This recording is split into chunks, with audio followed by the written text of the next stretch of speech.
Merci à toutes et à tous. Merci Samy et à tous les intervenants pour ce riche échange. Et on va effectivement pouvoir bifurquer sur la deuxième partie de notre atelier, à savoir la table ronde cybersécurité vers une nouvelle souveraineté numérique.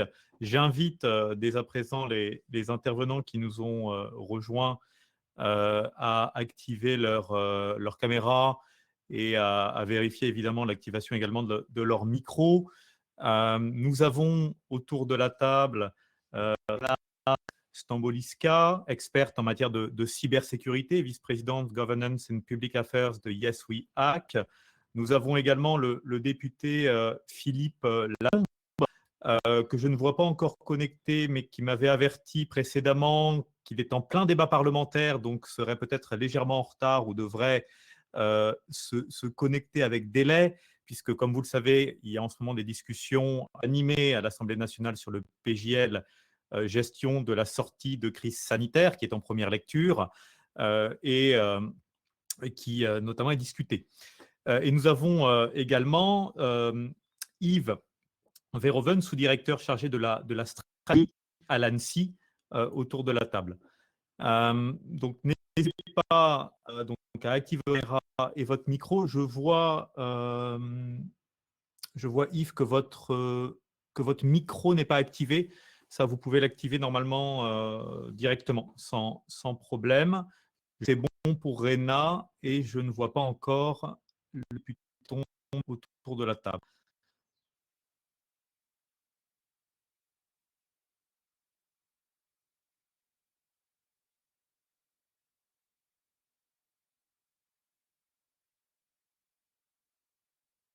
Alors, pour faire très, très rapidement et en un mot, pour ne pas empiéter sur l'horaire, la transition avec la table ronde précédente, on a vu que l'on est vraiment à l'heure d'un débat extrêmement, extrêmement animé sur les aspects numériques et les aspects de régulation d'Internet. On a aujourd'hui, à l'heure où l'on parle d'autonomie stratégique, à l'heure de la présentation de la stratégie industrielle européenne, qui comprend un fort aspect justement de souveraineté, une question qui se pose à travers à la fois des textes au niveau national, au niveau européen, et bien entendu une approche également internationale. On a d'une part un certain nombre de textes qui sont au débat parlementaire, qui touchent au sujet numérique de manière globale. On a bien sûr le projet de loi principe de la République. On a récemment déposé d'actes de terrorisme par Samy et Pierre au niveau européen, la législation sur les services numériques, la législation sur le marché numérique, DSA et DMA en parfait français. On a des travaux qui sont menés sur l'intelligence artificielle. Alors, si c'est taché, je m'en excuse. Donc, des travaux qui sont menés sur l'intelligence artificielle. Et on a bien sûr des discussions qui sont menées actuellement autour de la stratégie européenne de cybersécurité avec les travaux sur la directive NIS 2.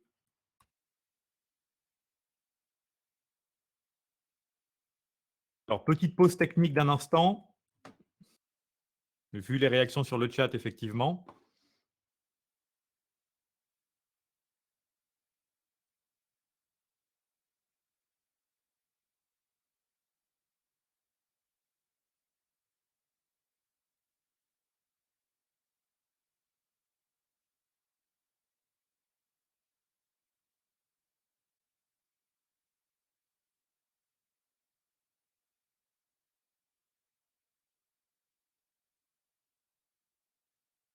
Alors, j'espère que vous m'entendez plus correctement maintenant. Comme quoi, les aléas du direct et les aléas de la visioconférence sont bien présents, mais n'hésitez pas à me le dire si par ailleurs cela reste taché. Donc vraiment, en résumé, et en plein débat sur la résilience, tout à fait, comme quoi le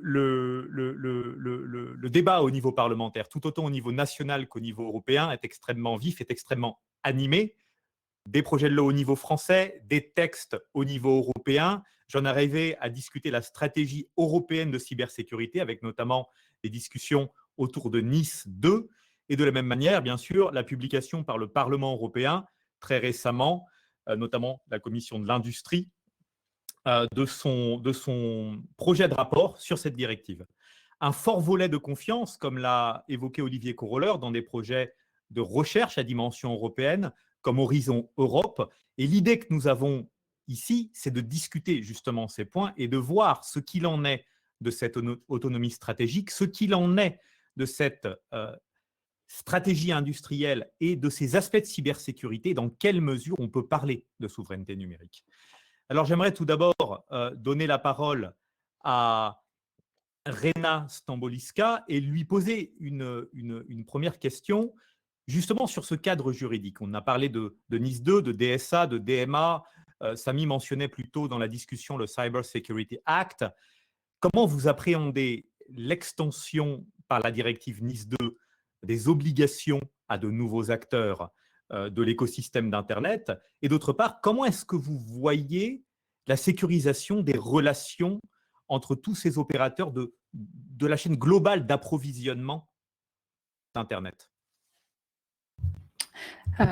Bonsoir à tous. Est-ce que vous m'entendez? Est-ce que je me suis acheté un nouveau micro pour arrêter d'avoir un son pourri? Bon, ça a l'air d'aller. Yes, parfait. Merci beaucoup pour l'organisation de cet échange et pour l'opportunité de partager quelques mauvaises blagues avec vous. J'espère on ne s'arrêtera pas qu'à ça. Alors, vaste question, dans le sens où ce qu'on voit émerger de plus en plus, c'est justement une nécessité de dépasser un contexte opérationnel, donc de dépasser les seules actions et de pouvoir commencer à nommer ce qu'on fait.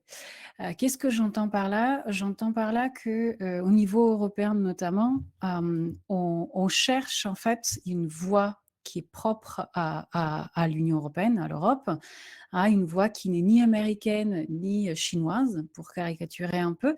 Et en fait, on cherche dans cette voie à impulser des valeurs qui sont en fait des valeurs démocratiques. Et c'est en fait ma perception des choses et que c'est dans cette démarche-là qu'on voit émerger on va dire, une action européenne qui est effectivement souvent législative, réglementaire, de co-régulation, si on veut, qui transpire en fait à travers Nice, la directive Nice, à travers les différents règlements, que ce soit le RGPD, le DSA-DMA, etc. Je rebondis là-dessus parce qu'il y avait le propos de Bortsmeier dans le chat, hein, c'était il faut plus d'action et moins de discussion. J'ai en fait tendance à dire de plus en plus l'inverse. Pourquoi? Parce que ce qu'on voit, et on l'a vu aussi pendant les différents ateliers l'année dernière de révision de la directive Nice, ce qu'on voit en fait de plus en plus, c'est que on a des contextes opérationnels, on cherche en fait à qualifier une activité, on cherche qui est le numérique au sens très large, la cybersécurité en fait partie, et on cherche en fait à prendre cette activité qui est quelque chose qui est purement opérationnel, et en faire en fait un sujet de gouvernance ou de co-régulation, comme on veut, pour reprendre aussi l'évolution de ces sujets-là sur les 15 dernières années. On a besoin de mettre des mots pour décrire en fait comment notre vision se fait, dans le sens où l'outillage, la technique, sert en fait à répondre à un besoin. Si on n'a pas de besoin, en fait, on apporte des réponses à des questions qu'on ne s'est pas posées.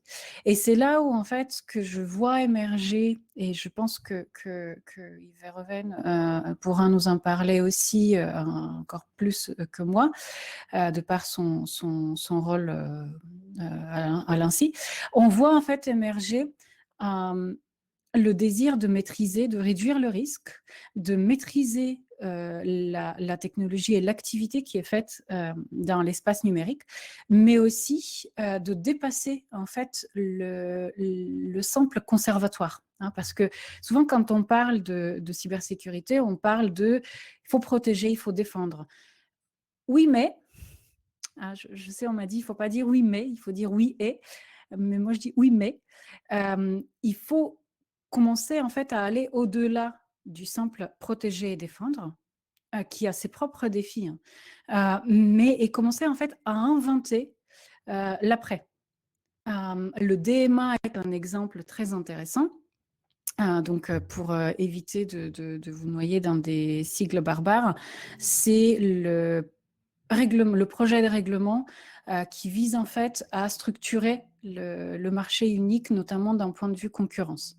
Et donc, dans les mesures phares, c'est l'introduction en fait de mesures a priori, donc qui essayent d'enrichir l'arsenal, on va dire, juridique qu'on a aujourd'hui de droit commun de la concurrence, qui est en fait par le biais de ces mesures, on essaye en fait de préfigurer comment éviter que demain, en 2025 ou en 2030, on ait en fait d'autres organisations en monopole, en oligopole ou en monopole, telles que les GAFAM, BITX, etc. Enfin là, je ne vais pas à tous les big tech américaines et chinoises.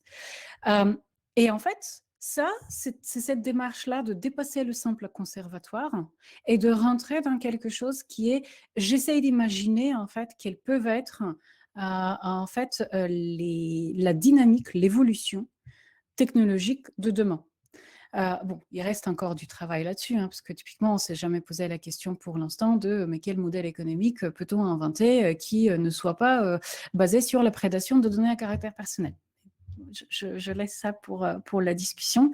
Et notamment, justement, dans cette démarche-là, on voit avec la révision de la directive Nice arriver des mesures qui essayent justement d'aller au-delà du simple conservatoire, qui en fait essayent d'embrasser davantage de secteurs d'activité pour éviter de faire dans la dentelle, entre guillemets, c'est-à-dire de faire ce périmètre est couvert, mais là, tant pis, j'ai un petit trou, j'ai pas couvert ce périmètre-là, etc. Donc, on a en fait une extension de périmètre qui, par exemple, se retrouve à couvrir les services publics, mais aussi les activités dans l'espace. Donc, on commence encore une fois, à essayer de préfigurer comment, en fait, quels sont les enjeux de demain, parce qu'en fait, demain, on le construit aujourd'hui. Et c'est également dans la directive Nice, en sa version 2, qu'on voit apparaître pour la première fois la notion de sécurisation de chaîne d'approvisionnement, qui est une grande première. Donc, on espère que les différents échanges au Parlement et avec le Conseil vont préserver en fait cette nouveauté-là, et on ne fera pas de nivellement par le bas, parce que ce qui est intéressant avec la directive Nice, c'est la tentative de gérer en fait les sujets de cybersécurité, mais de maîtrise technologique à deux échelles qui sont toutes les deux pertinentes. L'une qui est le cœur du sujet de comment en fait l'Union européenne se positionne pour protéger ce qui est essentiel comme service numérique pour elle, pour sa société en entier. Comment est-ce qu'elle se positionne pour protéger, donc création d'un corps commun, en fait, d'un cœur commun, si on veut, cœur de réacteur, si on veut, de mesures communes européennes, tout en laissant la possibilité de chaque État membre, bien sûr, de transposer la directive, hein, c'est une directive, mais aussi, en fait, en insistant lourdement sur la nécessité pour chaque État membre de créer en fait une stratégie de cybersécurité propre, et donc qui en fait traduirait aussi son passé, on va dire, son histoire en fait de développement, etc. Parce que vous prenez trois États membres de l'Union, vous leur posez la question qu'est-ce que c'est pour vous la souveraineté, vous avez trois réponses différentes. Et c'est pour ça en fait que cette question, ce mot-là, si vous avez remarqué, je brode autour parce que en fait c'est un mot qui est plus sujet à débat qu'autre chose. Je vois que Monsieur Latombe est arrivé et je sais qu'il y a un débat un peu... Du coup, je vous laisse la parole. Et Lucien, si tu Effectivement, veux, je suis je désolé, ne veux pas me j'arrive. substituer à toi. Pas de souci. Du coup, je vous laisse la parole parce que je préfère qu'on vous entende tant que vous êtes là. Bah, Tout à fait. il y a un petit peu de difficulté en ce moment à l'Assemblée puisqu'on est sur le pass sanitaire et que on vient de voter contre l'article 1er, donc on a des soucis légistiques en ce moment. Donc j'ai pas suivi le début. J'ai pas suivi le début de tout ce que vous avez dit, mais je vois qu'il y a une question qui est qu'est-ce que pour vous la souveraineté numérique, qui est la question rituelle que l'on pose à chaque début d'audition, n'est-ce pas, Raina? C'est quelque chose qui est un peu. Pourquoi on la pose? Parce qu'effectivement, il y a des interprétations totalement différentes de ce que c'est que la souveraineté, et que ce mot de souveraineté, on a un peu l'impression qu'en ce moment, notamment dans la parole publique ou dans l'expression des hommes politiques, c'est un peu comme à une bonne époque, c'est qu'on essaie de se draper dans la souveraineté pour exprimer des notions totalement différentes. Et donc c'est pour ça qu'on essaie de trouver une définition la plus posée, la plus large possible sur ce sujet-là, et qui soit une troisième voie en fait. Et c'est l'autonomie stratégique telle que l'Europe l'a définie, mais il faudra l'élargir un peu plus que cela. Une voie différente entre les États-Unis et leur position et la Chine avec leur volonté de contrôle permanente. Le sujet de l'atelier aujourd'hui, c'est entre résilience et enjeu de cybersécurité. Clairement, la sécurité. Tu sais, il y a une suspension. Vite, vite, vite. Excusez-moi, je reviens.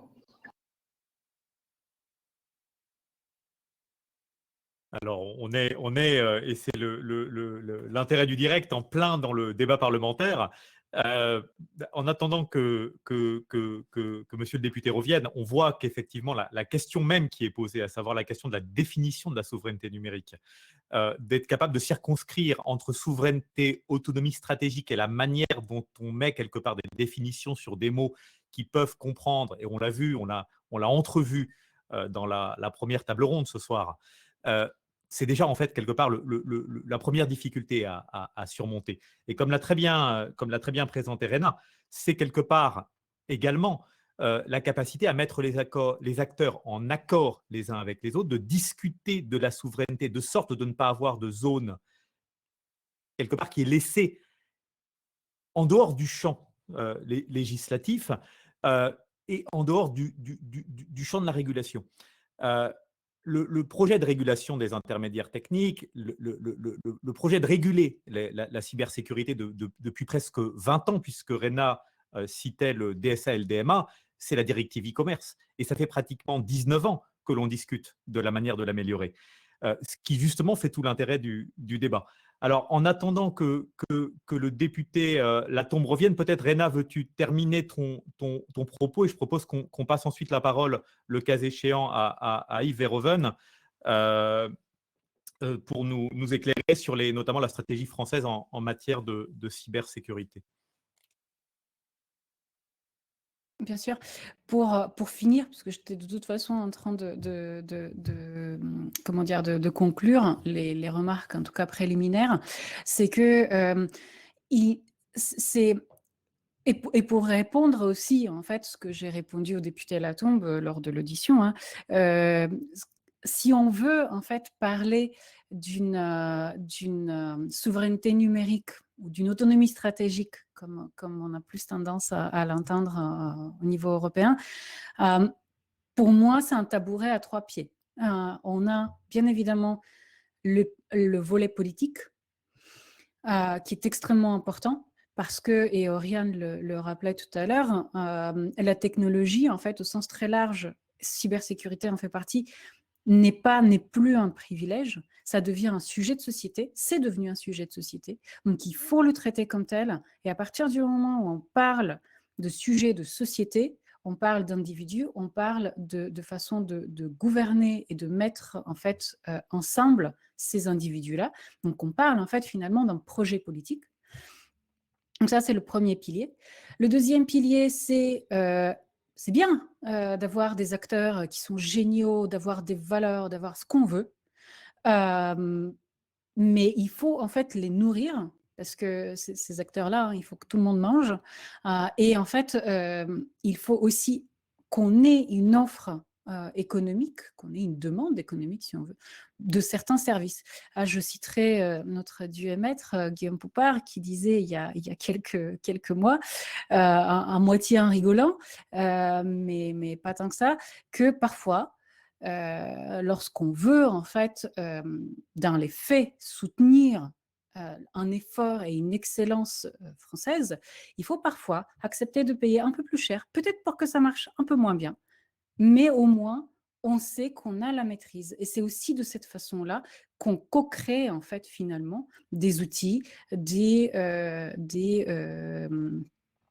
approches, en fait, finalement, des offres économiques, hein, économiquement valables et viables, qui permettent en fait finalement de construire un tissu économique d'offres et de demandes qui permet que ces valeurs-là se matérialisent. Et bien sûr, là arrive le troisième pied, hein, de ce petit tabouret, qui est effectivement l'offre capacitaire. On a une excellence en France qui est reconnue partout, on le voit tous les jours, hein, la quantité de gens qui démarrent des startups, qui arrivent à faire vivre des startups pour en faire des scale-up, comme on dit, hein, ou autrement dit des PME innovantes. Il y en a beaucoup. En revanche, là où on pêche, et ça revient aussi sur le volet économique, c'est de se rendre compte que tous ces gens, leur seul rêve, c'est de se faire racheter par les gros. Et c'est là où, en fait, c'est à nous aussi, et aux législateurs, aux régulateurs économiques, etc., de créer les conditions pour que ces offres-là, cette offre capacitaire-là, se renforce, se développe et vit, en fait, et prospère. Et je relaisse, donc là j'ai vraiment fini, et je relaisse la parole du coup à monsieur le député. Je suis vraiment désolé, mais étant porte-parole du groupe, ayant la signature pour demander une suspension de séance, que j'y aille en urgence, mais voilà. Le rapport, on est en train de finir les audits et de commencer à le rédiger. Une grosse partie du rapport, ça sera de définir ce que c'est que la souveraineté. Et la vraie question, c'est ensuite, est-ce qu'on est dans une construction ou est-ce qu'on est dans un rattrapage en termes de. Et en fait, on est vraiment dans une construction. C'est ce que des personnes qui nous ont qui ont été auditionnées nous ont dit, c'est que aujourd'hui, nous n'avons pas cette capacité, cette liberté de choix. Nous avons besoin de la construire. Et la construire, c'est simplement qu'une question d'État, c'est une question de l'ensemble des sites d'entreprise et de la puissance publique. Et il faut qu'il y ait des prises de conscience. Et aujourd'hui, nous constatons qu'il y a des prises de conscience qui sont un peu lentes. Les grandes entreprises ont pris conscience de ce que c'était que la cybersécurité. Ils ont conscience de ces enjeux. Un certain nombre de citoyens en ont pris conscience et sont dans la demande d'open data, d'un certain nombre de choses. Mais l'immense majorité confie des données, utilise des logiciels, utilise des technologies qui sont des technologies étrangères et ne maîtrisent pas la question de souveraineté. Et puis l'État aujourd'hui n'est pas le bon élève et c'est un peu un souci, sachant que il n'y a pas que l'État, il y a aussi les collectivités territoriales qui vont vouloir développer des smart cities à bloc. Pendant là, ils ont tous des projets de smart cities, quelle que soit la taille des communes, il y a des smart cities qui vont sortir. Et aujourd'hui, la cybersécurité n'est absolument pas pensée dès l'origine. Il n'y a pas une construction by design, alors qu'on devrait l'avoir. Donc c'est pour ça que le rôle du législateur français, mais surtout européen, c'est de construire les éléments de réflexion qui soient d'abord des éléments mais un peu obligatoires pour que derrière on puisse avoir des réflexes qui soient acquis. Un peu comme avec le RGPD, on a eu ces réflexes. C'est-à-dire que ça a été vu comme étant très contraignant au départ, mais finalement on se rend compte, une grande partie des entreprises, que c'est une force. Et que pour l'Europe, c'est une force parce que ça participe de sa souveraineté, ça participe de la construction de filières de cybersécurité, mais aussi de protection des données, de cloud, etc., qui valent la peine. Donc, c'est cette ligne-là qu'on travaille en estimant qu'aujourd'hui, c'est pas le niveau franco-français, c'est pas C'est pas en demandant systématiquement que toutes les entreprises qui soient françaises, parce que c'est pas possible, mais qu'on puisse un espace européen complet et que dedans puissent émerger des filières entières qui ne soient pas forcément des géants. On n'a peut-être pas besoin de géants, on a peut-être besoin, un peu comme les Allemands ont un Mittelstand en termes d'industriel, on a d'avoir une sorte de Mittelstand numérique qui soit capable de travailler les uns avec les autres et qu'on ait, là aussi c'est un exemple allemand, mais les PME allemandes, elles chassent en meute. Et ben, il faut que nos entreprises aujourd'hui, elles chassent en meute, l'appel d'offres, en s'associant les unes avec les autres, sans pour autant s'absorber. On n'est pas sur des verticales ou sur des horizontales comme dans certains pays, on est sur de la coopération. Et c'est peut-être ça qui, aujourd'hui, permettra d'avoir des avancées technologiques très importantes en Europe, notamment dans l'IA de l'objet et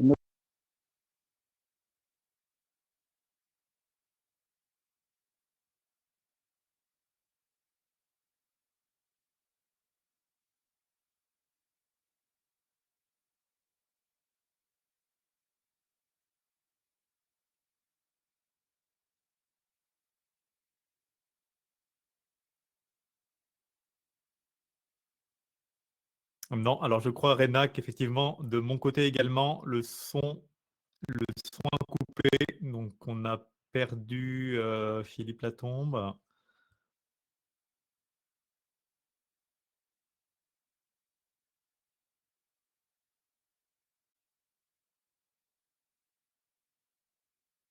Voilà, qui devrait nous rejoindre.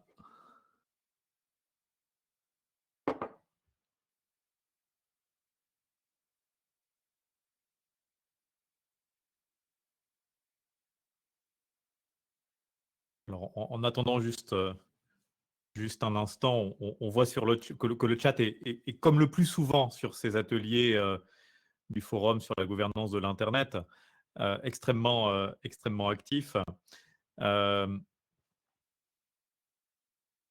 Chassé en meute, qui fait pas mal réagir sur le chat. Alors, si je suis figé par ailleurs, je vais y remédier au plus vite. Je suis resté sur la meilleure image, en d'autres termes. La nécessité de se coordonner sur les approches industrielles, en effet, qui est tout à fait intéressante et qui fait l'objet d'un certain nombre de discussions, à l'aune notamment de l'interconnexion entre ces différentes technologies. On pense à l'Internet des objets, on pense bien entendu à un certain nombre d'autres thématiques qui sont âprement discutées. Alors, en attendant que le député Latombe nous rejoigne à nouveau, je propose de passer la parole à Yves Verhoeven, donc sous-directeur chargé de la stratégie à l'ANSSI, et notamment de vous demander un petit peu de nous éclairer sur la stratégie française en matière de cybersécurité, notamment dans le cadre des échanges autour de la directive NIS 2 et à l'aune des débats précédents, en particulier sur cette fameuse autonomie stratégique. Bonsoir, vous m'entendez bien? Parfaitement. D'accord, bah écoutez, désolé, j'ai un petit problème de caméra. Je pense que vous ne me voyez pas, en tout cas, moi je ne me vois pas. Donc, désolé pour ce désagrément. Merci beaucoup pour l'accueil à cette table ronde. Alors, présenter la stratégie française, c'est bien ambitieux, hein, mais je vais essayer de vous donner un certain nombre de grandes lignes qu'on a. Le dernier texte formellement qu'on a de stratégie française, c'est la revue stratégique de cyberdéfense. Plus récemment, on a eu un exercice de l'ANSSI, le manifeste début 2019, sauf erreur de ma part. Et donc, je vais essayer de vous donner des lignes qui sont vraies finalement depuis assez longtemps et qui demeurent assez vraies. Donc, sur le sujet du numérique, nous, on a une approche historiquement très régalienne, hein, très souverainiste de fait. Et il nous a fallu un certain temps pour nous convaincre de la pertinence de travailler à une échelle supranationale. Mais là, je crois que depuis quelques années, on a pleinement fait notre mue. Et aujourd'hui, on est pleinement, l'ANSSI, la France, en matière de cybersécurité, on est pleinement mobilisé pour intervenir à l'échelle de l'Union européenne. Et ouais, je vois une réaction de Christian Davio sur la stratégie présentée par le président le 18 février. C'est vrai, il y a eu une séquence stratégique. J'avais plus en tête de parler de documents formels, de stratégie. Et du coup, on est pleinement mobilisé à l'échelle de l'Union européenne pour essayer de travailler collectivement, parce qu'effectivement, quand on parle de dimension industrielle, quand on parle de marché, parce qu'à partir du moment où on veut parler de souveraineté et d'autonomie, on a besoin de maîtriser un marché qui nous est propre, qui constitue une masse critique. Donc l'échelle de l'Union européenne nous a depuis longtemps paru extrêmement pertinente. Et puis le chef de l'État, évidemment, quand il a parlé de souveraineté européenne, nous, on s'est pleinement engouffré dedans, puisque c'était pleinement en ligne avec ce qu'on avait en tête. Donc, pour nous, à l'échelle de l'Union européenne, ce qu'il faut rechercher, c'est à la fois une souveraineté qui se traduise sur les plans industriels, sur le plan normatif et sur le plan capacitaire. Sur le plan capacitaire, ça veut dire qu'il faut que les États membres disposent de capacités suffisantes en matière cyber. Et je vous garantis que les situations sont très hétérogènes d'un État membre à un autre. Et nous, en France, on est quand même plutôt très chanceux avec les situations qu'on connaît. Mais donc, il faut maintenir et continuer les efforts, et notamment d'entraide à l'échelle de l'Union européenne, pour faire en sorte que tous les États membres disposent d'un socle de compétences, de capacités. Les institutions européennes elles-mêmes, vous l'avez certainement vu les années écoulées, il y a eu des incidents dans les institutions européennes, des incidents cyber. Et si l'Union européenne prétend à une certaine souveraineté, il faut que ce qui se passe au sein des institutions ne soit pas transparent vis-à-vis du reste du monde. Donc voilà, il y a un axe capacitaire fort qu'on retrouve d'ailleurs dans la directive Nice V1, qu'on retrouve aussi dans la directive Nice V2, et on s'en réjouit. Un volet normatif, donc une capacité pour l'Union européenne à définir les normes qui sont pertinentes au sein de l'Union européenne. Et pour ça, c'est pas évident d'être de bon niveau, légitime, avoir un cadre réellement applicable et qui a des conséquences. Le RGPD, il me semble, est un bon exemple d'un succès de l'Union européenne.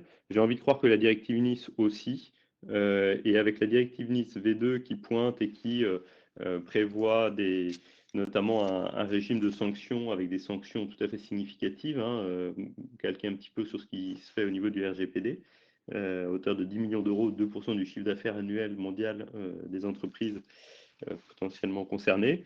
Au niveau normatif, il nous semble que ça va dans le bon sens. Et puis on a enchaîné un certain nombre de règlements, ce sujet cyber, qui montre que l'Union européenne s'empare pleinement du sujet. On a eu la directive Nice, on a eu le Cyber Security Act, on a eu le règlement sur le Centre européen de compétences cyber, et on a devant nous un certain nombre d'autres textes. On a donc la révision de la directive Nice, on a aussi un futur règlement sur la sécurité de l'IoT.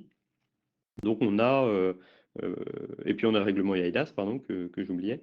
Donc on a une activité assez forte. L'Union européenne s'empare bien au niveau normatif du sujet cyber. Au niveau industriel, on a effectivement des enjeux très forts à faire émerger une politique industrielle à l'échelle de l'Union européenne. Ce n'est pas une évidence. On le voit sur certains sujets comme Galileo, où les compétitions entre États membres sont féroces. Et du coup, réussir à faire émerger une politique industrielle commune, c'est une vraie gageure. Il y a eu des travaux dans ce sens au travers de la création de l'association EXO. Et puis, plus récemment, la création du Centre européen de compétences cyber a bien cette vocation, au travers de cette capacité à prendre des décisions, à flécher des financements sur le sujet cyber. L'idée est bien de réussir à orienter les flux d'investissement et donc à faire de la politique industrielle à l'échelle de l'Union européenne. Donc, il nous semble qu'en tout cas, les choses vont plutôt dans le bon sens à l'échelle de l'UE. Ceci étant, il ne faut pas être naïf, hein, dans le sens où tous les États membres, comme ça a été dit précédemment, n'ont pas tous la même appréhension du sujet de la souveraineté. Nous, on le voit bien hein, quand on fait la tournée des États membres. Quand on parle souveraineté à certains, ils ont le sentiment que c'est presque un gros mot et qu'on leur demande de faire des choix d'abandon de certaines alliances. Et du coup, on a effectivement un vrai sujet de fond sur le programme européen en la matière. Donc voilà un petit peu notre vision de la stratégie de cybersécurité et la manière dont elle embrasse et si je peux utiliser un raccourci un petit peu la manière dont elle exploite l'échelle de l'Union européenne dans un programme un petit peu collectif. Et dans cette perspective-là, on a la présidence française de l'Union européenne à partir du 1er janvier prochain et notre ambition est très très forte. Hein. On veut vraiment en faire une présidence très marquée sur le volet cyber. Pour revenir un petit peu sur ce qu'on fait en intra-national, hein, sur quelques autres dimensions de la stratégie, vous le savez, donc oui, on a eu un grand plan d'investissement sur le cyber avec les annonces du président de la République en février. Au total, 1 milliard d'euros, quelque chose de tout à fait significatif, qui embarque un certain nombre de choses.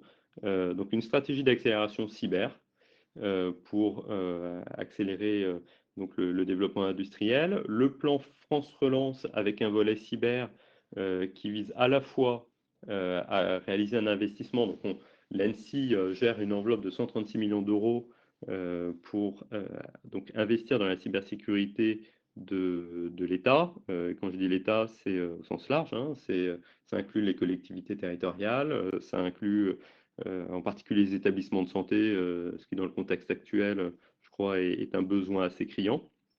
Et puis, donc aussi, naturellement, des administrations centrales et puis des établissements sous tutelle. Et puis, donc, au travers de ce plan pour monter en cybersécurité un certain nombre d'entités de l'État, bah, l'idée, naturellement, c'est que ça permette de faire vivre aussi bah, des entreprises françaises.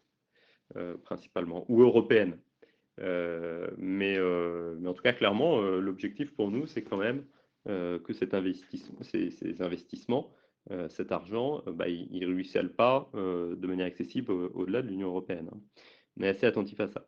Et puis enfin, il me faut mentionner aussi le campus cyber qui a été annoncé, qui devrait normalement ouvrir à l'automne.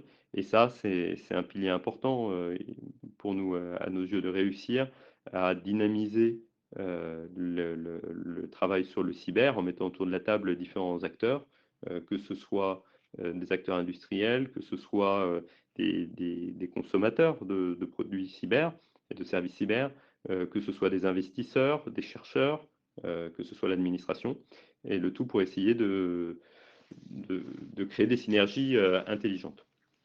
Donc voilà un ensemble de choses pour illustrer différents volets de la stratégie nationale cyber. Alors évidemment, pour revenir sur deux exemples concrets, un instant sur les travaux qui se font avec l'Union européenne, on a, enfin je citerai en particulier le sujet de la 5G sur lequel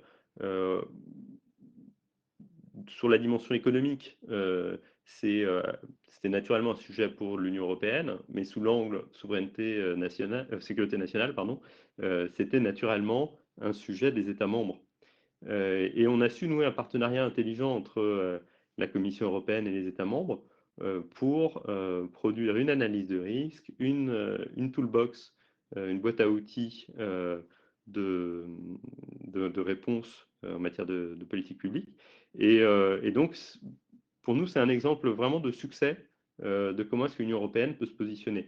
Et sur ce sujet de la 5G, on voit fleurir des initiatives comme Open RAN, qui sont certainement très intéressantes, surtout sur le long terme, parce que les premières versions qui sortent, elles posent plus de problèmes de cybersécurité qu'elles n'en résolvent. Mais enfin bon, c'est potentiellement une belle démarche d'avenir quand même, et donc il faut investir là-dessus pour l'avenir.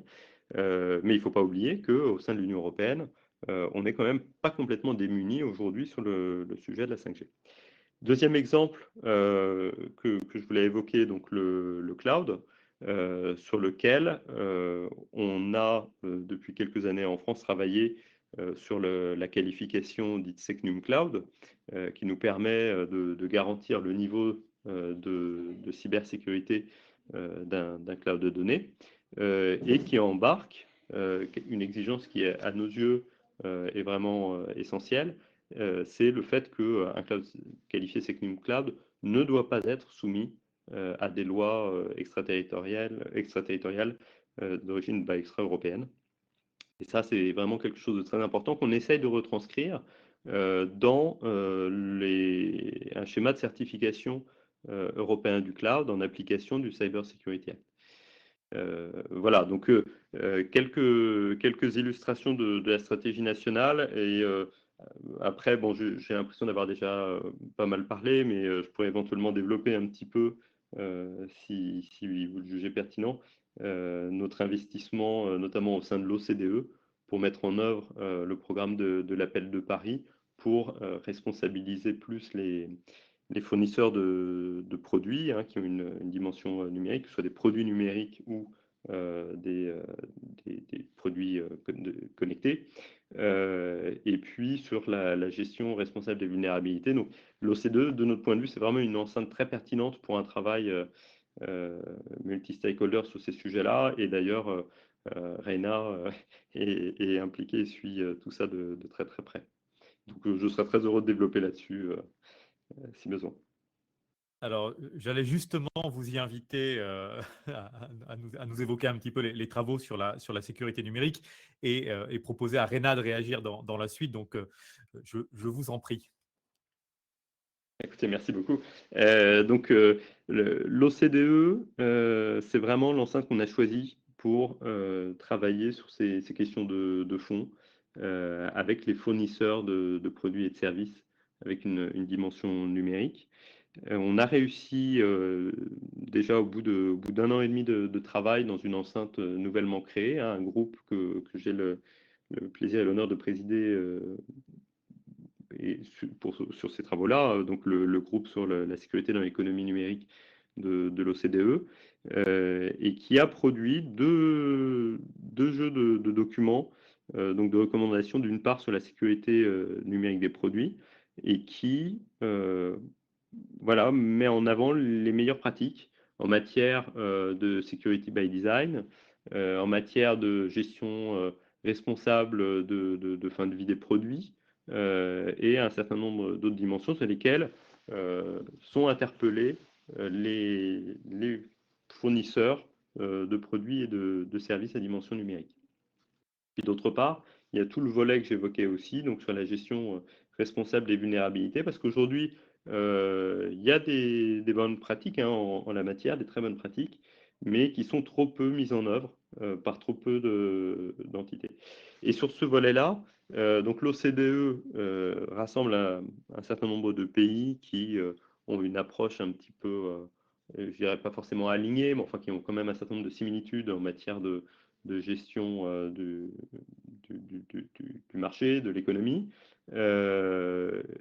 Il nous a semblé que vraiment c'était le bon cadre, en ayant en tête que par derrière, quand on a des recommandations qui sont adoptées au sein de l'OCDE, par derrière, si on juge qu'elles sont bonnes, eh ben, on peut les retranscrire en droit européen. Et c'est d'ailleurs ce qu'on est en train de faire avec la directive NIS-V2, qui, au-delà de reprendre les volets qui étaient déjà présents dans la directive NIS V1 sur la montée capacitaire des États, sur la régulation des opérateurs critiques, on va dire, pour faire simple, puisque ce n'est pas exactement les mêmes notions entre la directive NIS V1 et la directive NIS V2. Et ben, au-delà de tout ça, il y a des nouveaux volets sur justement la gestion coordonnée des vulnérabilités. Donc ça, c'est un volet complètement nouveau et qui vient en droite ligne des travaux qu'on a réalisés à l'OCDE.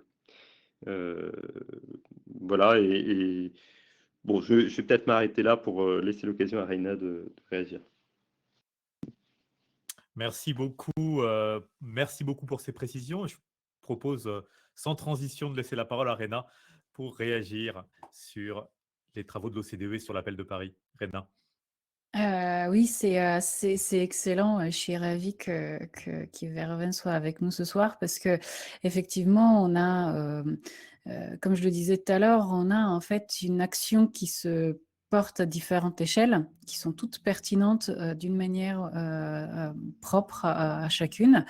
Et effectivement, l'OCDE nous a réunis beaucoup. On était une bonne cinquantaine à différents workshops pour en fait avoir justement le retour d'opérationnel et pour pouvoir en fait justement traduire des actions en mots.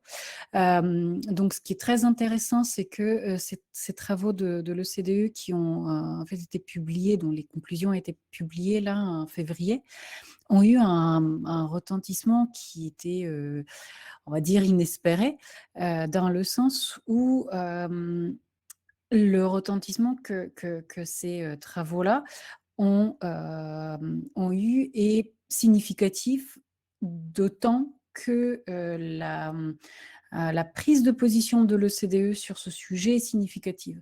Qu'est-ce que j'entends par là ? L'OCDE, comme son nom l'indique pour le coup, se préoccupe en fait de prospérité, de développement économique. Et donc que justement, une telle organisation internationale décide justement d'aller au-delà de la simple économie numérique, entre guillemets, pour embrasser des sujets de préservation, de protection d'actifs stratégiques, et en fait de accountability, ou je ne sais pas, en français, en fait, j'appelle ça redevabilité. Que en fait portent les sujets, que ce soit de sécurité by design ou encore de divulgation coordonnée de vulnérabilité, que l'OCDE choisisse en fait d'aller se positionner là-dessus et de travailler de façon très forte et très déterminée là-dessus est significatif. Et effectivement, l'OCDE n'a pas le pouvoir juridique qu'a l'Union européenne, mais toujours est-il que les États membres de l'OCDE en fait sont liés par ce qu'on appelle un pouvoir moral, et donc en fait les préconisations de l'OCDE ont la valeur la plus haute, si on veut, dans cette interaction entre États. Donc là, on est dans un pur multi-stakeholder, dans un multipartite, multilatéral, ce qu'on veut, parfait. Et en fait, on voit que cette initiative n'est absolument pas isolée, dans le sens où elle trouve en fait un reflet, bien sûr, comme M. Verhoeven le soulignait, côté européen, mais aussi à l'ONU. Et je me permets en fait de réagir en quelques phrases aux différents commentaires que je lisais dans le chat. On parle d'un sujet qui est absolument transverse, que ce soit le numérique, que ce soit la cyber. Ce sont des sujets qui sont par nature transverses, pluridisciplinaires, voire transdisciplinaires. Et il n'est pas possible, en fait, qu'on se mette d'accord automatiquement sur une posture, sur des approches, sur une gouvernance ou, si on veut, une co-régulation de certaines actions. C'est pourquoi, en fait, perso, je réagis assez vivement quand on me dit « oui, mais alors, il y a beaucoup de points d'achoppement ». Non, il y a beaucoup de points de négociation. Parce qu'on ne peut pas imaginer en fait que la vision que nous avons en tant que représentants de la France dans ces assemblées-là soit la bonne, la posture que tout le monde doit adopter, parce que en fait, n'importe quel autre pays pourrait avoir la même prétention. Donc, qu'est-ce qu'on fait ? On veut avoir raison, coûte que coûte, où on veut en fait vivre ensemble dans une approche en fait de société, et en fait on veut y arriver à travers une approche multi-stakeholder, hein, multi-parties prenantes, dans le cadre d'un instrument en fait multilatéral tel que le CDE, l'ONU, etc., etc. Donc c'est ces questions-là en fait qui me paraissent importantes, et c'est pour ça en fait que tout à l'heure je réagissais à ce que disait Bortmeyer, ce que disait Stéphane, que il faut des actions et pas de mots. Si à un moment donné en fait il faut habiller les actions en mots, et je pense que ce moment-là est venu, qui nous aidera aussi à trouver cette troisième voie européenne, hein, si on veut. Voilà. Donc pour info, je sais pas, Monsieur Verhoeven, est-ce que je peux spoil le groupe de travail actuel à l'OCDE qu'on a sur sur un sujet très touchy? Vous me dites. Écoutez, Non, on a un super sujet, mais allez-y, je vous en prie. écoutez, il y en a plein, hein, des super Oui. sujets au sein de CDE. Donc, pour le coup, je vous laisse y aller. Non, c'est en fait, on a commencé à travailler en fait là depuis décembre de l'année dernière. On a commencé à travailler notamment sur un sujet extrêmement sensible, et pour le coup qui est vraiment au cœur de en fait, au croisement justement du technologique, du politique et de l'économique, qui est la réponse responsable.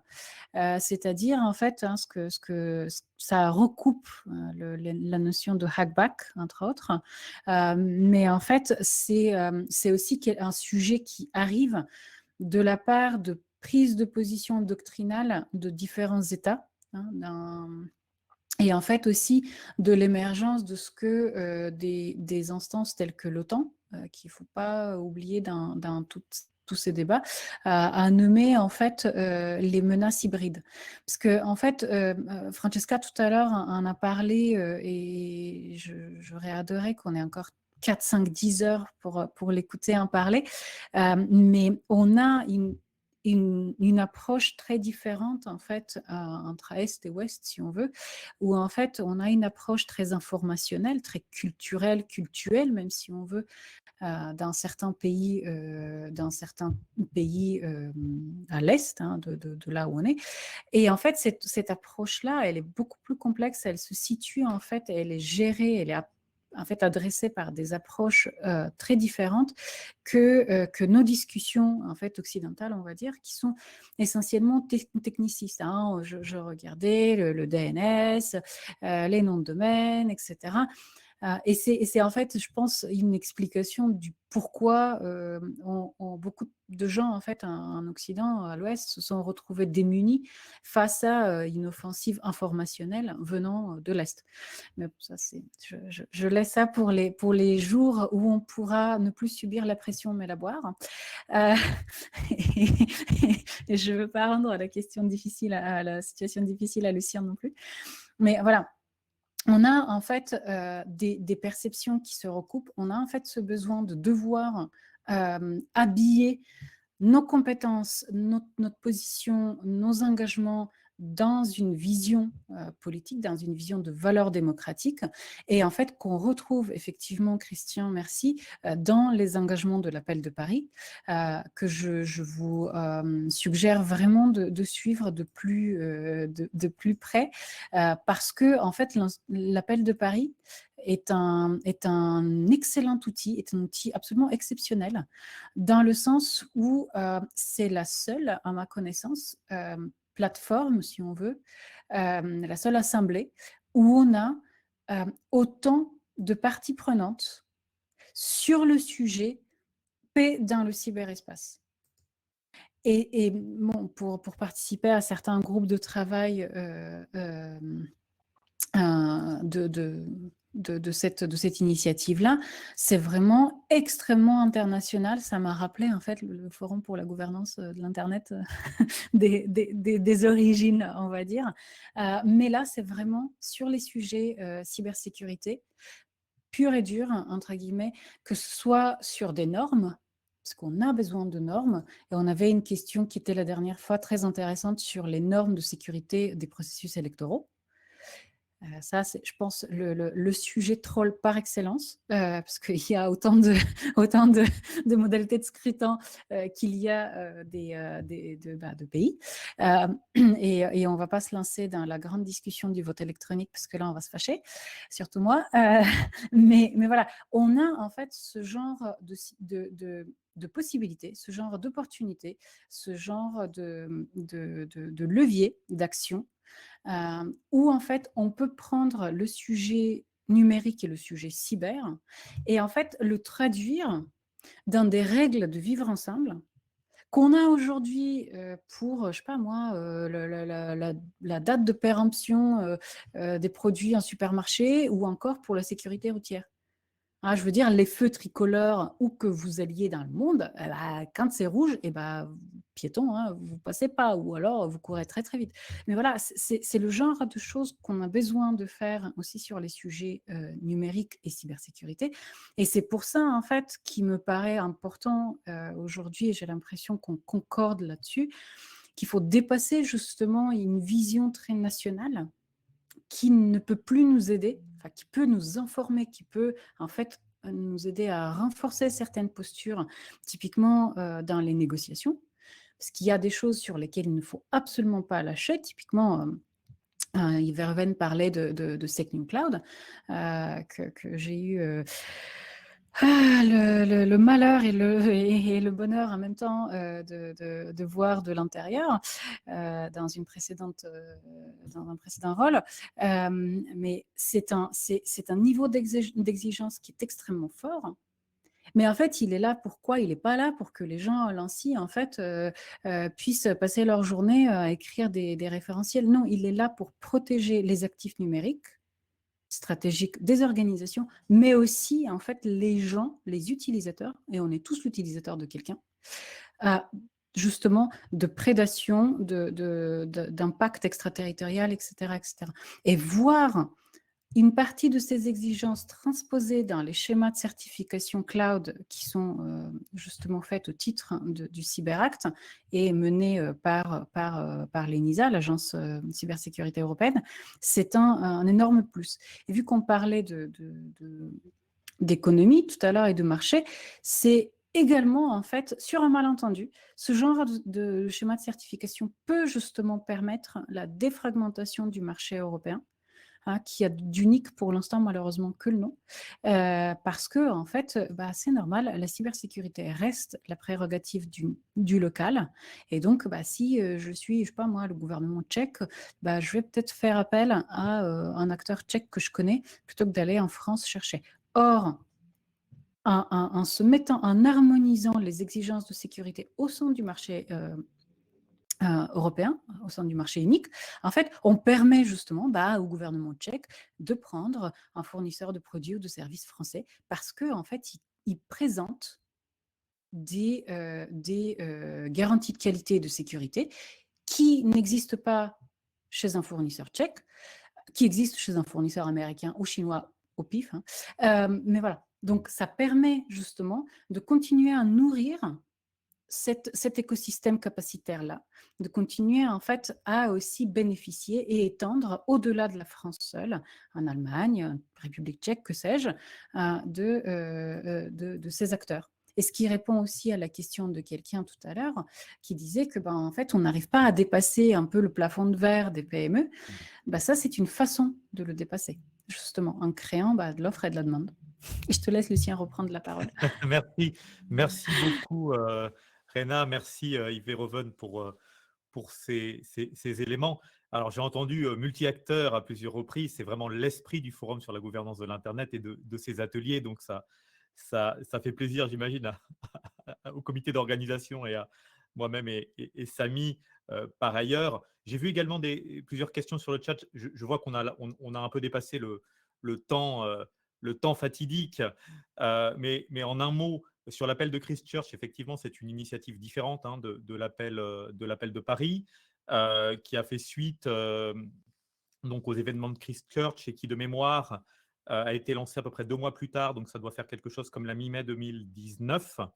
Et donc, l'anniversaire en est dans quelques jours. Les États-Unis viennent également de rejoindre l'appel de Christchurch. Il y a 2 jours ou quelque chose comme ça.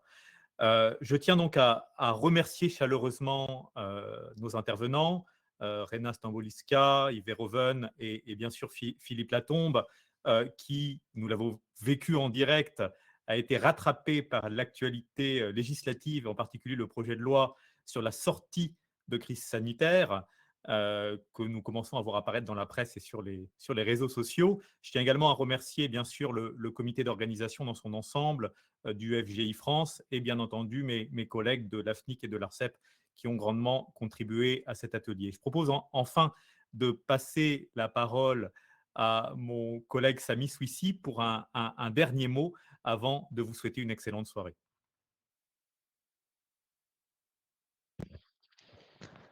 Du coup, je voulais juste faire de la promotion par rapport à un workshop IPv6, vu que ça a été abordé dans le chat aussi. C'est un workshop organisé par le BEREC, qui est le régulateur européen. C'est l'organisme qui regroupe les différents ARCEP européens. Et c'est un workshop technique sur IPv6. Je vous mets le lien dans le chat. Et spoiler alert, ça sera modéré par Pierre Bonis. En tout cas, merci beaucoup d'être venus nombreux ce soir et d'avoir été autant interactifs sur le chat. Et on espère vous revoir lors du prochain atelier de la gouvernance d'Internet. Normalement, il aura lieu le mois prochain et ça sera sur quel thème, Lucien, si tu peux. Sur les expériences de la gouvernance d'Internet. Tout Merci à à fait. tous. Merci effectivement, Sami, pour ces discussions extrêmement animées sur le chat et en espérant pouvoir vous retrouver bientôt dans un format hybride et à vous voir de visu. Merci. Bonsoir à tous. Bonne soirée.